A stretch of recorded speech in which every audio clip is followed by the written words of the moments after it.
Hello जी, नमस्कार। मेरा नाम है शेफ हरपाल। कैसे हैं आप लोग सब? त्योहार का समय आता ना तो हिंदुस्तान में खाने के व्यंजन जो है वो बदल जाते हैं थोड़े से, क्योंकि कुछ लोग उपवास करते हैं तो उपवास के खाने जो है वो बिल्कुल अलग होते हैं। और नवरात्रि के अवसर पे मैं कुछ अलग बना रहा हूँ। मैं क्या बना रहा हूँ? मैं समा के चावल की खिचड़ी बना रहा हूँ। समा क्या है? बार्नयार्ड मिलेट फैमिली से है, तो सुपर फूड ही है एक तरीके से समझिए। पूरे हिंदी स्पीकिंग बेल्ट में तो समा के नाम से ही जाना जाता है, लेकिन साउथ में थोड़े अलग अलग प्रकार के नाम से जाना जाता है। मैं यहाँ पहले देसी घी लेता हूँ, फिर आपसे बात करता रहूँगा और सारी चीज़ें डाल भी लेता हूँ इसमें। ये लीजिए, 1 बड़ा चम्मच जीरे का डाल लेता हूँ। हरी मिर्चें, अदरक ये डाल लेते हैं। ये लीजिए, 3-4 हरी मिर्चें डालें, अदरक डालें। तो ये आलू ये भी डाल लेते हैं। आलू अलाउड है, कार्ब्स फुलफिलिंग होते हैं इसलिए।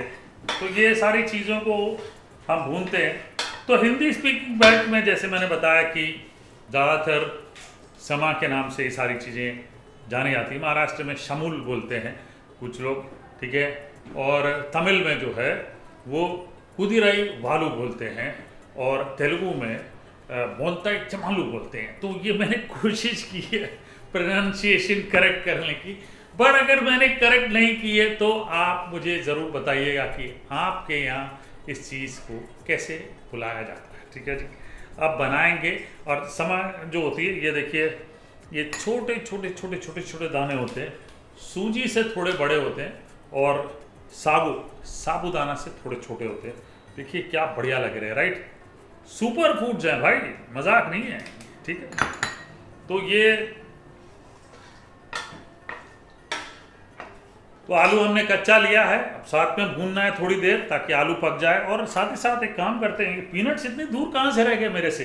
ये लीजिए, कच्चे पीनट्स लिए मैंने, ठीक है। ये भी भूनते हैं साथ में। ज़्यादा चीज़ें नहीं डालते, सेंधा नमक ये डाल लेते हैं। करिएगा करिएगा, टन टन टन टन टन, क्या बात है, ठीक है।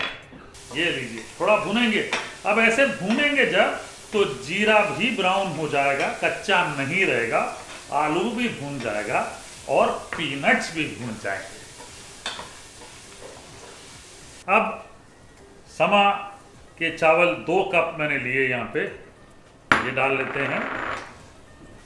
इसको मिक्स करें, थोड़ा सा भूनेंगे, उसके बाद पानी डाल देंगे।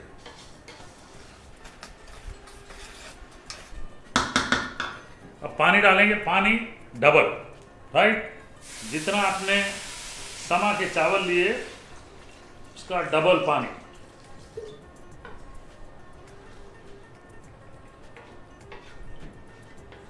अब इसको पकाएं। तो जनरली ये जब आप पकाते हैं तो ये क्योंकि बारीक होते हैं, स्टिकी होते हैं, ठीक है। ये जो समा के चावल स्टिकी होते हैं, तो दाने अलग अलग जनरली नहीं होते, और उसी तरह से आपको खाना है, ठीक है जी। तो इसको पकाएंगे, पूरा सुखाएंगे, आलू भी पक जाएगा और ये जो पीनट्स है वो भी सॉफ्ट हो जाएंगे। और खिचड़ी एक्चुअली खिचड़ी जैसे नहीं होती पतली, ये थोड़ी सी गाढ़ी होती है। उपमा कैसे होता है वैसे होता है, उसको ढक के पकाते हैं।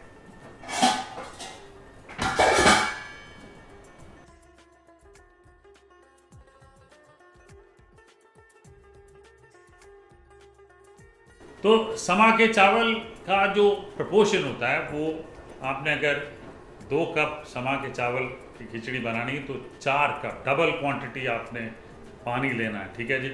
ये बहुत ज़रूरी है। तो हम जितनी क्वांटिटी बना रहे हैं वो मेरा समझ जाइए कि 4 से 6 लोगों के लिए काफ़ी होता है। अब आइए चेक करते हैं। ये देखिए, ऑलमोस्ट तैयार है। ऐसे में अब चलाते रहेंगे ताकि नीचे ना लग जाए।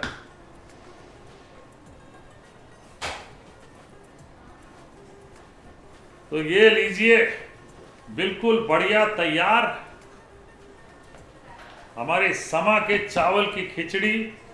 अब ये जो है ना, इस वक्त गीला लग रहा है, लेकिन गर्म है करके लग रहा है। जैसे ठंडा होगा तो ये बढ़िया तरीके से थोड़ा मस्त, तो मतलब जिसको कहते हैं उपमा का टेक्सचर कैसा, उपमा गीला रहता है, गर्म रहता है, जब वो थोड़ा सा सॉफ्ट रहता है, और जैसे ही ठंडा हो जाता है वो थोड़ा सा मतलब पकड़ में आ जाता है। ये भी वैसे ही होगा। अब परोसने के लिए हम बिल्कुल बढ़िया बोल ले लेते हैं।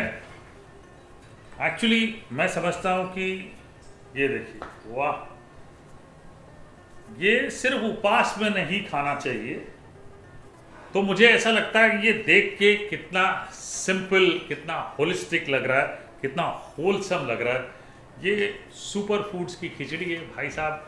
आप सिर्फ उपवास के दौरान ही नहीं, वैसे भी खा सकते हैं। और इसको खाने के लिए भाई ये और इसके साथ दही ये रखिए, और दोनों का कॉम्बिनेशन इतना मज़ेदार है, पूछिए मत। जब भी आपको हल्का चाहिए कुछ खाने के लिए और हेल्दी चाहिए, ये बनाइए।